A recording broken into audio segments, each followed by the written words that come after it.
En este problemita piden determinar de forma analítica y de forma gráfica el resultado de los desplazamientos vectoriales. Y aparecen los tres vectores, uno de 34 metros, 25 grados al norte del este. Eso quiere decir que se mide hacia el norte desde el este. El otro, 48 metros, dirigido 33 grados al este del norte. Esto quiere decir que se mide hacia el este desde el norte. Y esto es importante porque de esto se tiene que deducir la dirección con relación al eje horizontal, que es la que se usa en las fórmulas para hallar las componentes. Lo vamos a ver después. El otro, 22 metros, 56 grados al oeste del sur. Quiere decir que se mide en dirección oeste desde el sur. Acá tengo ya entonces esos vectores que están descritos. El primero de ellos, 34 metros al norte, medido desde el este. Recuerda que esta es la orientación básica: norte, sur, este, oeste, este, oeste. Entonces estos 34 metros se miden desde el este para el norte. El otro dice que es de 48 metros del norte para el este, pero para aplicar la formulita que se usa en estos vectores, siempre se tiene que medir el ángulo desde el eje horizontal. Siempre, siempre, siempre. No se puede usar este ángulo. Entonces hacemos una resta muy sencilla. 90 grados, le restas 33, te da 57. Este es el ángulo que se va a usar. Mira el otro. Dice que son 22 metros, 56 grados desde el sur para el oeste. Pero este ángulo no lo podemos usar en la fórmula. Tenemos que usar el ángulo que se mide desde el eje horizontal hasta encontrar el vector. Y este ángulo, ¿cómo se determina? Pues haciendo una resta. El recorrido que tenemos hasta el sur es 270 grados. Si a 270 grados le resta 56 grados, te quedan 214 grados. Entonces ten mucho cuidado a la hora de elegir el ángulo para calcular las componentes vectoriales, porque el problema pide usar la forma analítica y la forma gráfica, y ambos requieren que los ángulos o direcciones se midan desde el eje horizontal. Bueno, entonces vamos a volver al otro acá. Aquí está. Ya teniendo esas direcciones, tabulamos los datos. Los desplazamientos, 34 metros, 48 metros y 22 metros. Las direcciones, la primera se toma tal y como está porque así está medida desde el eje horizontal: 25 grados, 57 grados y 214 grados. Ahora, ¿cómo se calculan estas componentes? Pues multiplicando los desplazamientos por el coseno del ángulo y el seno del ángulo para cada uno de ellos. Te voy a mostrar cómo se haría con la ayuda de la calculadora, porque a veces hasta eso tiene uno que tener el cuidado de la calculadora que funcione correctamente. ¿Cómo sabes si tu calculadora trabaja las funciones angulares adecuadas? Pues es muy sencillo. Escribe seno o sin seno de 30. Y si el resultado te da 0.5, quiere decir que tu calculadora está bien configurada. Si no, me avisas porque hay que hacerle algunos cambios. Mira, ahí está, 0.5. Seno de 30, 0.5. Si está bien configurada, me tiene que dar este resultado. Bueno, revisado eso, entonces calculamos.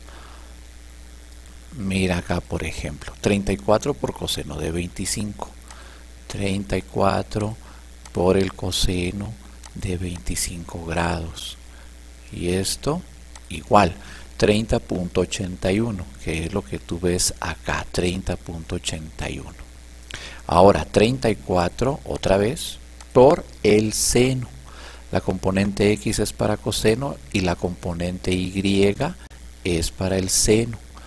Por el seno de 25 grados, igual 14.37. El tercer decimal es superior a 5, aproxima 14.37. Entonces esa es la operación que hay que hacer. El desplazamiento por coseno me da esto, por seno me da el otro. Lo mismo para 48, por coseno de 57, 26,14 y por seno de 57, 40,26. Y aquí salen negativos porque el vector se encuentra en el tercer cuadrante. Eso es importante que lo notes, está en el tercer cuadrante. Dependiendo del cuadrante donde esté el vector, así van a ser sus signos. Y en este caso, pues ambos son negativos. Lo dejas con sus signos, no vayas a cambiar signos. Después de haber tabulado esto, sumas la columna de X y la columna de Y. La columna de X, 30 más 26 menos 18, me da 38,71. Esta sería la componente de la resultante. 14 más 40 menos 12,30, 42,33 sería la componente vertical de la resultante. Con el teorema de Pitágoras hallamos la magnitud de la resultante. R es igual a estos dos números al cuadrado. Este es el teorema de Pitágoras, no hay nada extraño acá.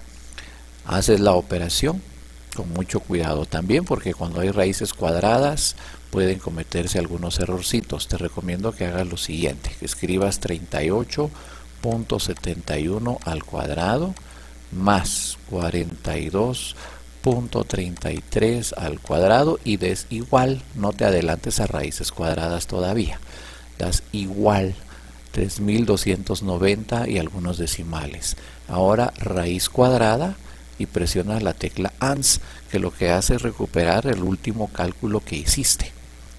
Como quien dice, la raíz cuadrada del resultado anterior. Le das igual y ahí sale el 57,36 metros. Ese sería para el resultado de acá. Ese es el tamaño. Eso es lo que mide el vector resultante de todos estos. Ahora, ¿qué dirección tiene o ángulo?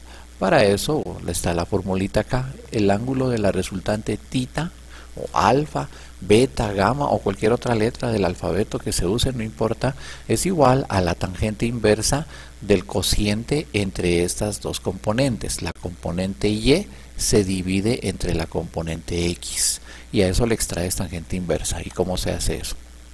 Te recomiendo que primero dividas esto. 42,33 dividido 38,71. Ahí lo tenemos. Igual, ahora Shift para llamar a la tangente inversa o cualquier función inversa que necesitemos. Shift tan. Y mira, ahí sale tan a la menos 1 o tangente inversa de ANS del resultado anterior. Esto es igual a 47,56 grados. Esta sería la dirección. Y este vectorcito resultante se dibuja de esta manera. Para localizar correctamente el ángulo, las componentes son positivas, quiere decir que la primera se dirige al este y la segunda se dirige al norte, como son positivas las dos. Se dibuja el vector entre ellos haciendo un rectángulo o paralelogramo, como le llaman también, y estos 47,56 grados son los que se miden desde el eje horizontal. Muy importante, si el ángulo que sale acá es positivo, lo mides en el sentido contrario a las agujas de un reloj. Si este ángulo sale negativo, lo tienes que medir en el sentido contrario. Ahora, esto sería de forma analítica. De forma gráfica, tienes que usar tu transportador, una reglita y una escala. Los metros, por ejemplo, podrían ser a una escala 100 de centímetros. Entonces, estos serían 34 centímetros. O podría ser una escala 1000 y entonces estos recorridos serían en milímetros. En una hoja de papel, con la ayuda de tu transportador, así como te dice acá el medio dibujito, haces el dibujo de cada vector a 25 grados y mides 34 unidades, milímetros por ejemplo. Luego mides 57 grados y dibujas el vector de 48 milímetros. Luego los 214 grados y mides el de 22 milímetros. Y el resultante, el vector resultante, lo mides directamente con una reglita y con el transportador mides el ángulo hacia el cual apunta. Esto sería gráfico, lo tienes que hacer con medidas en una hojita. Y el resultado tiene que ser muy similar, aunque claro, en el caso del gráfico no vas a obtener tanta precisión como en el analítico. Es aproximado, no te preocupes, porque no va a salir idéntico, siempre va a haber un poquito de diferencia.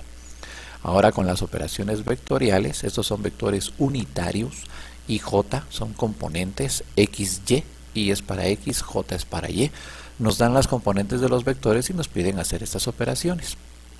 A es igual a 3i más j, B es igual a menos 2i menos 2j, C es igual a menos 3i menos j.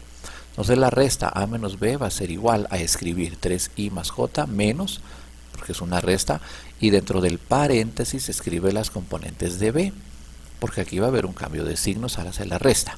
En el primer paréntesis sacamos las componentes sin cambiar nada. Ahora en el segundo, leyes de signos, menos por menos da más 2i, menos por menos da más 2j. Reducción de semejantes, 3i más 2i, 5i. J más 2j, 3j, como si fueran letras ordinarias en álgebra. Las operaciones de vectores en realidad son muy sencillas porque obedecen a las mismas reglas algebraicas. Si tienes dos letras iguales, las puedes reducir o sumar o restar si fuera el caso. Para la suma A más B, escribes 3i más j más menos 2i menos 2j. El primer paréntesis lo puedes quitar sin ningún problema, y el segundo, como le antecede un positivo, los signos no van a cambiar. Más por menos da menos, más por menos sigue dando menos. Reducción de términos semejantes, 3i menos 2j te da i. J menos 2j menos j, porque a 1 le estás restando 2. Y ahora A menos C más B. Escribes 3i más j, que es A, menos B, menos C, que es menos 3i menos j, más menos 2i menos 2j. El primer paréntesis lo quitas sin ningún problema. En el segundo tienes que aplicar leyes de signos, menos por menos da más, menos por menos da más. Y el tercero, como es positivo, lo dejas igual, más por menos da menos, más por menos da menos. Reducción de semejantes, 3i más 3i, 6i, 6i menos 2i, 4i. Ahora, ¿qué pasa con la componente j? 1 más 1, 2, menos 2, 0, no hay. Entonces el resultado sería este.